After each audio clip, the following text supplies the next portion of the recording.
Do you solemnly declare and affirm, under the penalty of perjury, that the testimony you're about to give will be the truth, the whole truth, and nothing but the truth? I do. Once the most powerful man in the world, 42nd President Bill Clinton has finally been reduced and forced by law to reveal his secret relationship with one of the most hated men in history. The new Bill Clinton deposition is explosive. Possibly the most powerful political force in American history, the Bill and Hillary Clinton power couple are finally seeing what happens when the art of denial meets the full weight of the Epstein files. Do you believe that Jeffrey Epstein killed himself? Was he ever suicidal? Best of your I understanding. don't know. I only know what the medical finding was. I think maybe he finally got caught, and I don't know. I've accepted it in my own mind. I don't know what happened.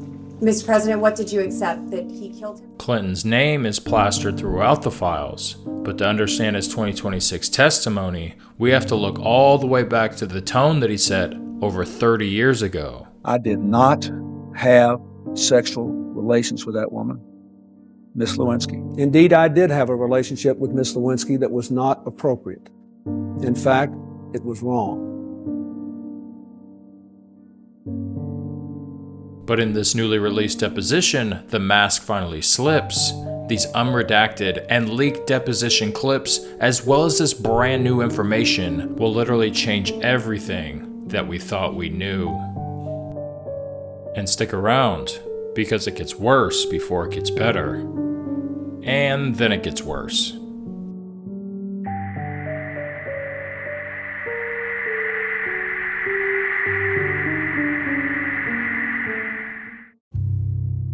In the newly unsealed 2026 depositions, there's one moment that's already gone viral. It's the hot tub photo. When confronted with the image, Bill Clinton doesn't look like a statesman. He looks like a man that's trying to outrun a memory. He claims it was just a trip to Brunei, a hotel pool, a momentary lapse in an otherwise noble tour for his AIDS initiative. He paints the picture of exhaustion, a tired leader retiring for the night after a long day of humanitarian work. It's a classic human lie. It's designed to make you feel like it was just billionaire Epstein's hospitality caught in a bad frame. But in fact, it's the smoking gun showing Clinton interacting with women that Epstein brought around. The hot tub photo is what the media wants to focus on, the human lie. But to find the structural truth, we have to look at the logs. In his testimony, Clinton claims he is, quote-unquote, almost sure it was a hotel. But the House Oversight Committee isn't looking at the hotel. They're looking at the flight manifests. Under oath, Clinton finally admitted to flying on the Epstein jet for foundational trips, a direct contradiction to years of public denials. We have, as you know, in the files that were released, there were several photos, included you, and we have an exhibit here. We'll have that passed around. And what we're trying to get at is some context for the public on whether you remember this photo and any details you may be able to provide us about it. So do you recall the details of this photo, or recall the photo being taken? No, I don't think I ever knew the photo was taken. Okay, and for those who can't see it, it's a photo of you in a hot tub. There's a person next to you here. Do you remember where it was taken?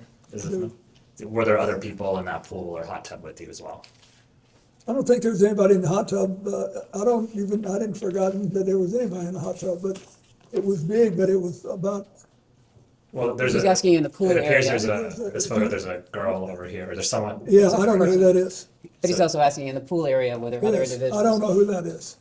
We went out, I swam around, I sat in the hot tub for 5 minutes, or whatever it was, and I got up and went to bed. And then I have to ask this, did you engage in any sexual activity No. with this person? Before we go further into the meat and potatoes of this video, I have to start with this. So, allegedly, Epstein killed himself, but some people think that he was actually murdered. I have to mention another individual that was super close to Clinton, in fact, much closer, who died under mysterious circumstances. Mark Middleton was a longtime close personal friend to Clinton, all the way back into his Arkansas days, and he would move with Clinton under his presidency to Washington, D.C. to serve as senior aide underneath the White House Chief of Staff. However, he would eventually become a liability for the Clinton administration in 1996 for something called Chinagate, where he took $500,000 from a Chinese military officer to do good things for China. But to the point, Mark was Jeffrey Epstein's in-man into the good graces of Clinton's inner circle, and he would actually be the one that signed Epstein in 7 out of 17 times when he visited the White House. So Epstein dies in August of 2019. And then ironically, Mark is found dead in May of 2022 when he's found hanging in a tree, and it's also ruled a self-death. But here's the thing that makes absolutely no sense. Mark is found hanging in a tree, but he also suffers a shotgun blast to the chest. So how does that happen? At first, it's stated that there's no weapon found. Then shortly after, they find the actual gun lying only 30 feet from his body. And all of this is ruled a self-death. On top of that, an Arkansas judge, where it happened, seals the case, so no evidence is available to the public. Coincidence? Let's find out. But before we get into the dark and gritty, go ahead and hit that like button right now and subscribe to the channel for more. So let's get into it.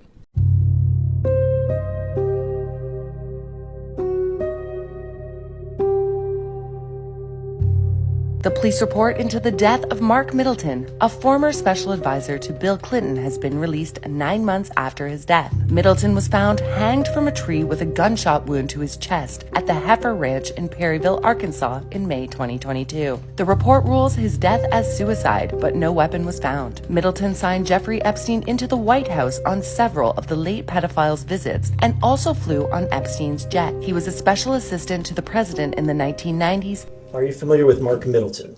Yes. Can you describe who Mark Middleton was?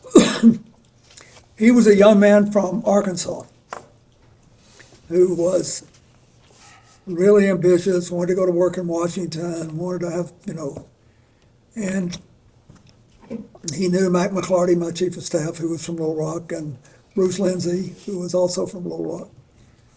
And he worked with us, but there was a period of time when he was in a position to wave people in to the White House. Are you aware that Mr. Middleton committed suicide Yes, I in am. 2022? He was found dead at Hefner Ranch, approximately 30 miles from his home in Little Rock. He was discovered hanging from a tree by an extension cord Notice at this time, Clinton's hand begins to tremble. around his neck with a self-inflicted gunshot wound to the chest. So he was shot and hung. Do you have any information that leads you to suspect that he did something other than commit suicide? No. There's just one more topic I would like to cover. That is the Clinton Global Initiative.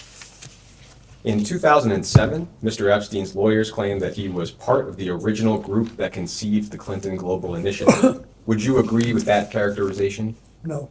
In his 2026 deposition, Bill Clinton tried to frame Jeffrey Epstein as a casual acquaintance, a man he barely knew and eventually cut ties with. It's a comfortable human lie. It suggests a clean break when things got messy. But if the relationship was so distant, then why was Epstein's money at the very foundation of Clinton's post-presidency legacy? The committee confronts Clinton with a specific forensic artifact, a $25,000 check from Epstein's foundation. This wasn't just a donation.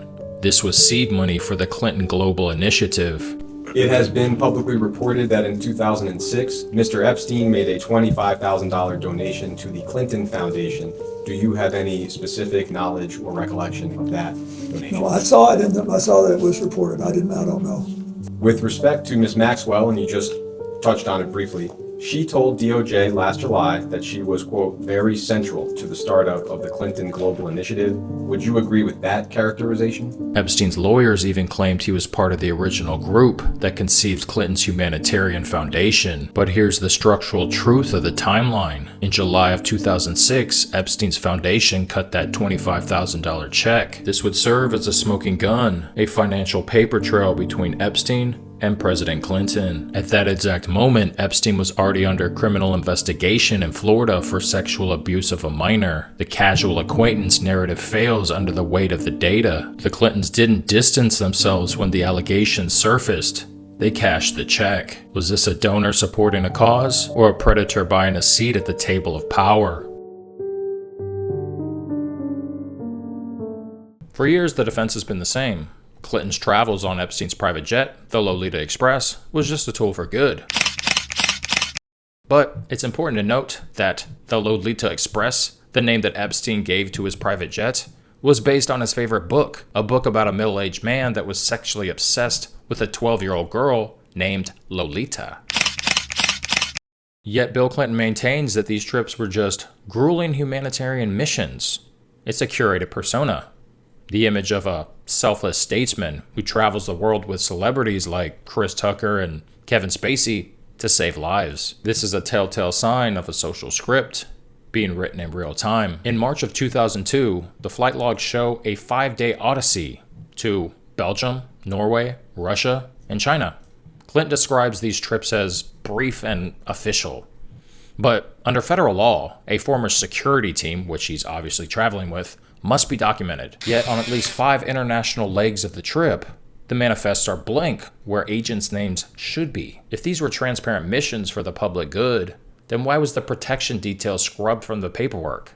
The forensic reality suggests that these weren't stops on a charity tour. These were off-the-record movements. To hear the official narrative, Jeffrey Epstein and Ghislaine Maxwell were merely acquaintances to Clinton, background characters in a busy post-presidency. This diplomatic veneer suggests a professional distance, but then there's the paperwork of a private life that removes the facade. Clinton is forced to read his own handwritten letter, a birthday card on Epstein's 50th birthday. Can you please read the letter for the record? It's reassuring, isn't it, to have lasted so long across all the years of learning and knowing, adventures and errors, and still to have your childlike curiosity, the drive to make a difference, and the solace of friends.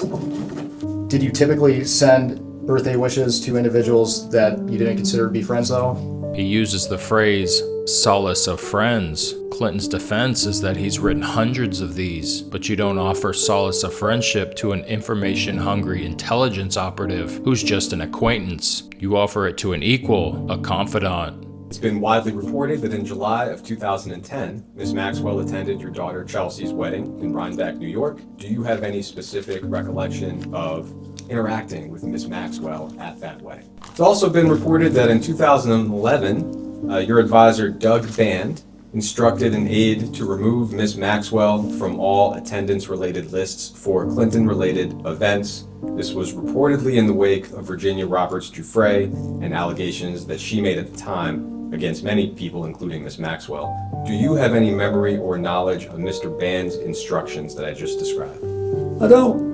Look at the forensic reality. This was one of the most private, high-security events in the country. Guest lists were vetted for months. Ghislaine Maxwell wasn't just in the room. Newly unsealed 2026 files show she helped wire $1 million for the Clinton Global Initiative project. She didn't just attend the wedding. Her infiltration was now part of their infrastructure. The data trail doesn't show she was just a guest of a guest. They show a guest invited by family, integrated, vetted, accepted. To the public, the story of Jeffrey Epstein ended in a Manhattan prison cell in August of 2019. It was a clean conclusion to a messy chapter. But in the 2026 depositions, the official narrative was finally challenged. They didn't ask about policy or flight logs. They asked for an opinion. Do you believe that Jeffrey Epstein killed himself? Was he ever She's asking to the suicidal? best of your I understanding. don't know. I only know what the medical finding was. I think maybe That's it. he finally got caught, and I don't know. I've accepted it in my own mind. I don't know what happened. Mr. President, what did you accept? That he killed him? He uses the term accepted. This is a social script being used as a shield. In the world of investigations, accepted is a word of convenience, not conviction. It's the language used by a man who's decided to stop asking questions. But the data trail makes that acceptance difficult. According to a 2026 FBI unsealed file on Epstein, Epstein told prison psychologist, and I quote, "I have no interest in killing myself.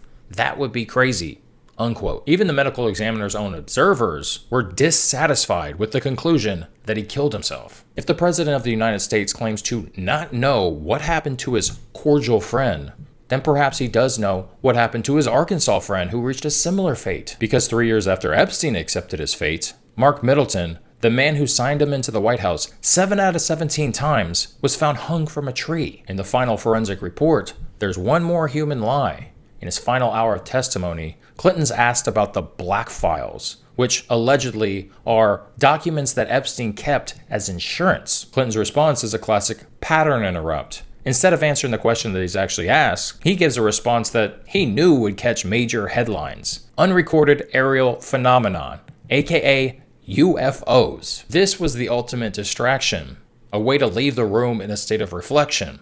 So while the media looks at the skies, the investigator looks at the ground, at a ranch in Arkansas, at the name Mark Middleton.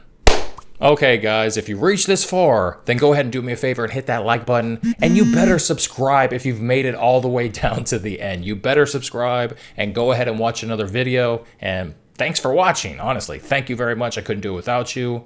And guys, I guess I'll catch you on the next one. Peace.